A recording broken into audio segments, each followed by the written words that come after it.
आता आपल्या आवडत्या मालिकेचे संपूर्ण भाग मालिका प्रसारित झाल्यानंतर लगेचच पाहू शकता फक्त सन नेक्स्ट वर. भारतातील प्रेक्षकांसाठी मोफत सेवा.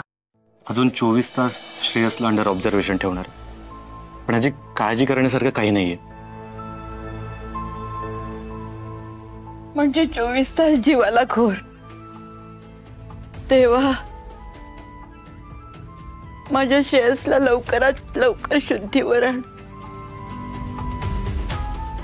त्याला सुखरूप ठेव.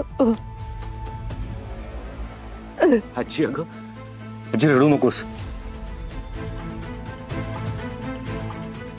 श्रेयसला काहीच होणार नाहीये आणि आपण सगळे आहोत ना त्याच्या बरोबर. तू शांत.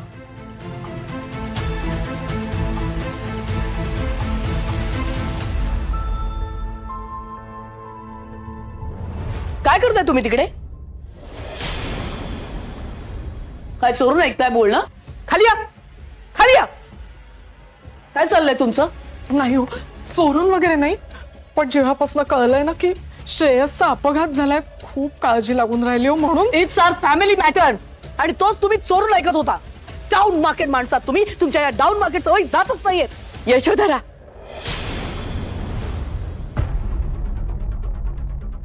आवाज कमी कर. तू थांब ग जरा. मी काय बोलले ते कळलं नाही का तुला?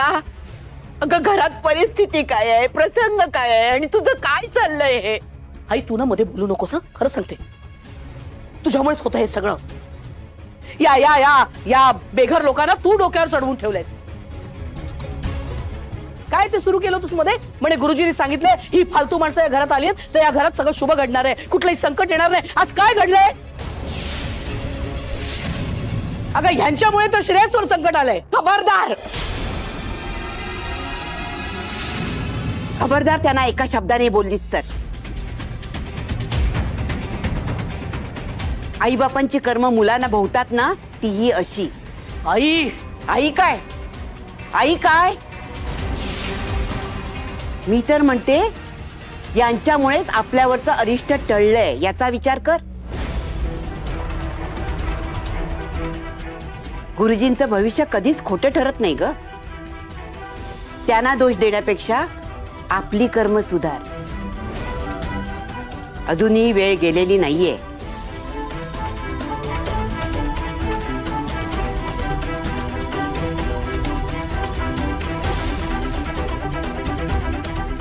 ताई, ताई,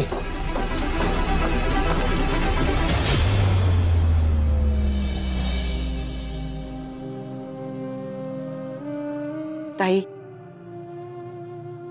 तिचे एवढं मनाला लावून घेऊ नका.